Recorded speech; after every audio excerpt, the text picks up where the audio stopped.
Hola, hola, les doy la bienvenida a un nuevo capítulo de esta saga video tutorial de análisis de datos en Python. En este video vamos a estar repasando y aprendiendo cómo aplicar estadística descriptiva utilizando Python en un Jupyter Notebook con un set de datos de prueba de la página Kaggle. Para esto arrancamos de lleno con este trabajo. Primero vamos a importar las librerías que vamos a estar utilizando: Pandas, NumPy, Matplotlib y Seaborn. Estas son todas las librerías que vamos a estar usando para este video. Te recomiendo mirar los videos anteriores para no perderte de nada y poder hacer este video en su totalidad. Apretamos Shift Enter, importamos las librerías y luego importamos los datos de prueba que vamos a estar utilizando.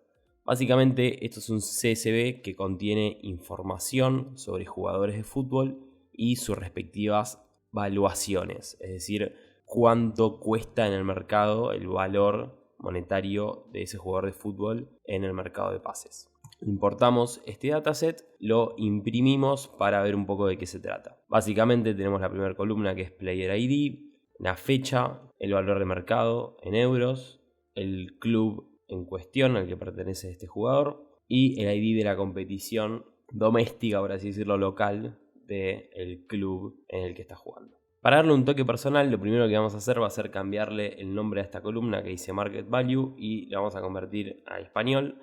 Lo vamos a cambiar con esta función que se llama Rename y definiendo el nombre de las columnas. Pasamos de Market Value a precio en euros, Shift Enter, y vamos a utilizar esta función que se llama Sort Values para ordenar los valores de mayor a menor según el precio en euros. Hacemos Shift Enter y básicamente nos va a devolver el dataset ordenado de mayor a menor siguiendo la condición que aplicamos, que es ascending false, y ordenar by el precio en euros. Cuando digo ordenar, básicamente lo que estamos aplicando es esta función de sort values y estamos guardando este dataset en df sorting. Arranquemos de lleno con lo que quiero enseñarles en este video, que básicamente es cómo aplicar estadística descriptiva en un dataset desde cero. La primera función que nos ayuda muchísimo para entender cuáles son los valores estadísticos de nuestras variables de todo el dataset es describe. Entonces básicamente vamos a correr esto que dice acá, que es df.describe, shift enter, y nos va a devolver lo siguiente. Nos va a devolver resultados para todos los valores numéricos. Como Player ID es un valor numérico, nos va a aparecer acá, pero la verdad que estos valores no nos interesan porque son valores de los IDs, los identificadores de los jugadores. Lo que sí nos interesa es el precio en euros, porque también esto otro es un ID que tampoco nos va a interesar para este momento. Entonces la función describe nos va a dar el count, es decir, la cantidad de valores que existen en esta variable. Nos va a dar min, que es el promedio. Nos va a dar la desviación estándar. Y después nos va a dar datos de la distribución, es decir, cuál es el valor mínimo, cuál es el valor máximo dentro de todos estos datos en precio de ventas. Hay valores que literalmente tienen 0, es decir que hay jugadores que valen 0, lo cual esto no es posible, o por lo menos no lo entendemos así. Así que después vamos a hacer un proceso de tratamiento de outliers, es decir, vamos a sacar los valores que creemos que no nos suman, al contrario que nos restan y nos perjudican para el análisis. Después también vamos a tener valores máximos. Y este 25%, 50% y 75% son valores de percentiles. Es decir, nos va a indicar en qué lugar de la distribución de los números nos estamos ubicando. Entonces, el 50% va a referirse a la mediana. Es decir, si ponemos todos los números en fila, nos vamos a parar en el medio, es decir, en el valor del medio, que no es igual que el promedio. Luego tenemos las funciones básicas de estadística descriptiva, como es el promedio, que básicamente ya lo teníamos acá, en el describe que hicimos más arriba. La mediana, que era el valor que les estaba mostrando antes. La moda, que básicamente la moda es el valor que más veces aparece dentro de una determinada variable. Acá lo estamos definiendo como la moda, mode, de la columna precio en euros. Básicamente todo lo que vamos a estar haciendo ahora va a ser alrededor de esta columna de precio en euros. Bien, otra forma muy interesante y diría casi obligatoria de hacer una estadística descriptiva de un dataset es a partir de gráficos. Y lo que vamos a hacer va a ser graficar un boxplot y un histograma. Esto que vemos acá es un boxplot y esto que vemos acá es un histograma. El boxplot que vemos acá nos está indicando que hay un montón de outliers. Todos estos circulitos son valores que están por fuera de una distribución esperada o normal, por así decirlo, de los datos. Y lo mismo vemos acá. Vemos como la cantidad de jugadores que valen 0 está rondando los 350.000. Es decir, que del dataset total de 464.000 vamos a tener casi 350.000 jugadores que valen aproximadamente 0, lo cual es bastante raro. Y para eso lo que vamos a hacer es tratar estos outliers. Para tratar estos outliers vamos a usar el proceso de IQR, que básicamente vamos a trabajar con el rango intercuartílico, se dice en español, pero es el rango de intercuartiles. Entonces, para eso vamos a definir dos rangos, Q1 y Q3. Cada uno de estos rangos va a hacer referencia al cuartil de 25% y al cuartil de 75%. Luego definimos el IQR, que básicamente es la resta entre Q3 y Q1. Y definimos un límite bajo y un límite alto, que básicamente va a ser Q1 menos 1.5, que es lo que se usa de estándar, por el IQR, y lo mismo para el límite de arriba, por así decirlo. Luego, una vez que definimos el lower bound y el upper bound, lo que hacemos es filtrar nuestro dataset para que todos los valores que estén por arriba del lower bound, es decir,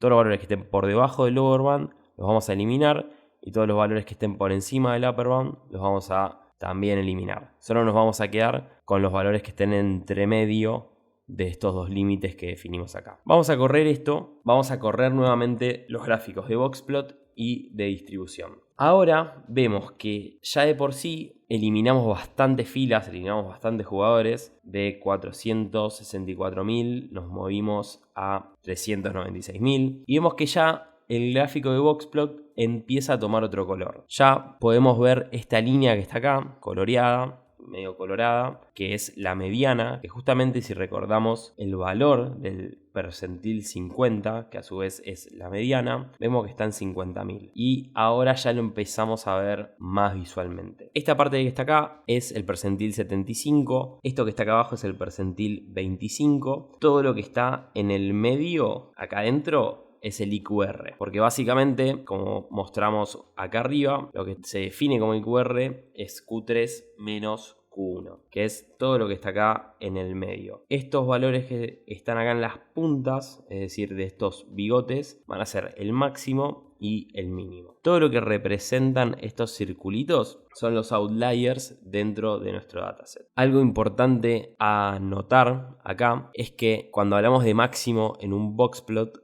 en realidad estamos hablando de un máximo entre comillas, porque siempre nos vamos a estar refiriendo a ese máximo que está definido por el upper bound que vimos más acá arriba, que básicamente es el Q3 más 1.5 por el IQR. Esto es un poco complicado de entender la primera vez que lo ves, pero a medida que lo vas practicando y lo vas digiriendo, es un método de eliminación de outliers bastante mecánico y que funciona bastante bien para quedarnos con los datos más importantes y más relevantes para analizar. También vemos el histograma de precios, que esto ya va tomando un poco más de sentido porque vemos una distribución no tan sesgada en el cero, sino que ya vemos bastantes más valores que empiezan a tener más sentido, ya que tienen unos precios de mercado más altos. Ya con esto vamos entendiendo un poco cómo analizar la distribución de nuestro dataset y de una variable en particular.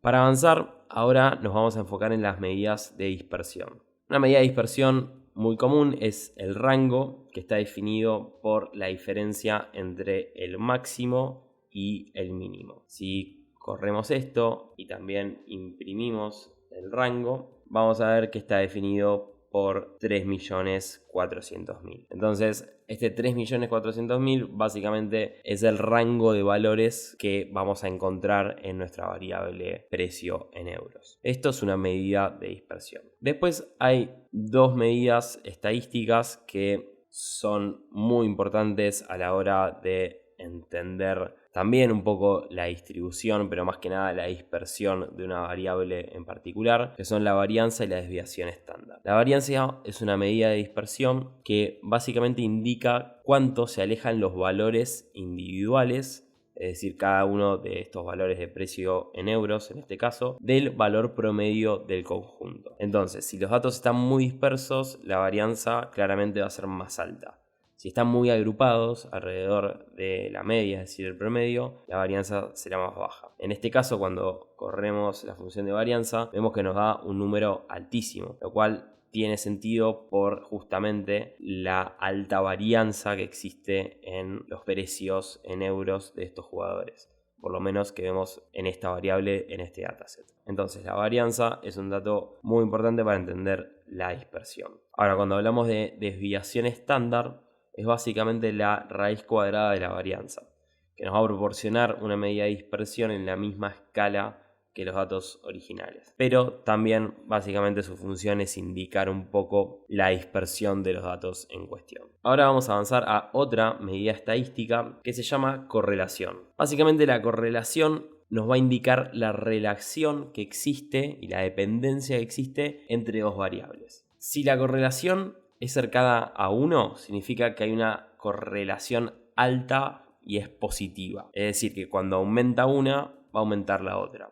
Si esta correlación está cercana a -1, indica que hay una correlación también alta, pero que es negativa. Es decir, que generalmente cuando aumente uno, va a disminuir el otro. Entonces, por ejemplo, vamos a crear un data frame que solo tenga variables numéricas y vamos a correr esta función que se llama heatmap de la librería Seaborn sobre la matriz de correlación, que la creamos simplemente con esta función que se llama core, que es de correlation. Pueden copiarse este gráfico y si no, como siempre, cualquier duda de código le preguntan a ChatGPT y que se los va a devolver en segundos. Corremos esto. Básicamente nos está diciendo cómo leemos una matriz de correlación. Vamos a tener en el eje Y las variables, en el eje X también las mismas variables y en donde vemos la intersección entre variables es el valor de correlación entre las variables en cuestión. Este dataset la verdad que no tiene mucho sentido porque estamos haciendo una correlación entre precio con el ID del club, lo cual el ID del club puede ser un número random totalmente aleatorio. Para eso lo que vamos a hacer es más adelante agarrar un dataset y comparar variables que sí tengan correlación. Para eso espera solo un minutito que ya llegamos a esa parte.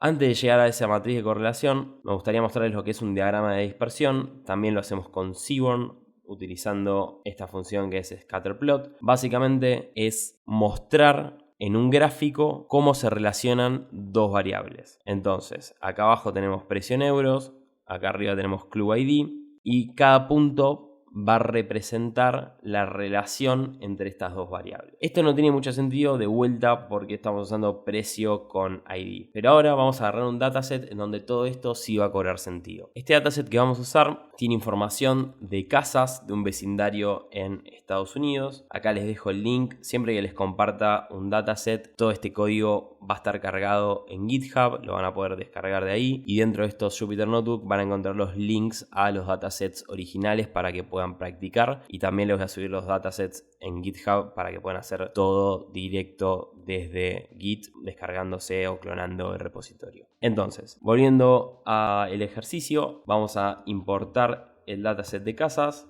lo vamos a imprimir acá para ver de qué se trata. Básicamente tenemos el ID de la casa y tenemos la descripción de esa casa en cuestión con diferentes columnas, por ejemplo el precio, la cantidad de habitaciones, la cantidad de baños, los metros cuadrados en donde se puede vivir, la cantidad de pisos, un montón de variables que nos dan información sobre estas casas. Ahora creamos un dataset solo con variables numéricas de este dataset original y repetimos el código que les mencionaba antes sobre la matriz de correlación. Entonces acá ya se puede ver más claramente que, por ejemplo, si comparamos la correlación entre esta variable, que en inglés es square foots, vemos que la correlación entre el precio y los square foots, que es donde se puede vivir, living, es de 0.7, es decir, es relativamente alta, lo cual tiene sentido que a medida que aumenten los metros cuadrados, también aumente el precio. Y también podemos ver un ejemplo parecido con la cantidad de metros cuadrados y la cantidad de baños. A medida que haya más metros cuadrados, se entiende que una casa es muy probable que tenga mayor cantidad de baños. Una matriz de correlación nos va a ayudar a ver de forma gráfica y de forma rápida cuál es la relación entre todas las variables del dataset. Luego podemos graficar un diagrama de dispersión en donde comparamos los metros cuadrados con el precio, y acá también podemos ver la relación entre dos variables de forma gráfica y vemos cómo a medida que aumenta el precio también aumentan los metros cuadrados. También lo podemos leer de la otra manera, es decir, a medida que aumentan los metros cuadrados vemos cómo la variable precios va también aumentando. De esta forma recorrimos todos los puntos más importantes a la hora de realizar un análisis estadístico, más específicamente a realizar un proceso de estadística descriptiva sobre un set de datos. Entender cómo se relacionan las variables, cómo una variable puede llegar a tener impacto sobre otras, es muy importante primero para poder hacer un buen análisis sobre cualquier dataset, y también es la piedra fundamental para luego poder llegar a correr algoritmos de machine learning sobre los datos que tengamos. Y hablando de algoritmos de machine learning, en los próximos videos vamos a estar repasando primero cómo correr SQL desde Python, y después nos vamos a estar metiendo de lleno a cómo correr un algoritmo de machine learning básico pero súper poderoso desde un Jupyter Notebook. Además de eso, vamos a aprender cómo hacer feature engineering y algunos tips claves que todavía queda mucho que aprender en toda esta saga video tutorial de Python para análisis de datos. Muchas gracias por haberte quedado hasta el final. Te invito a que, si te gustó, le pongas like al video, que te suscribas como siempre, y nos vemos en próximos videos. Muchas gracias.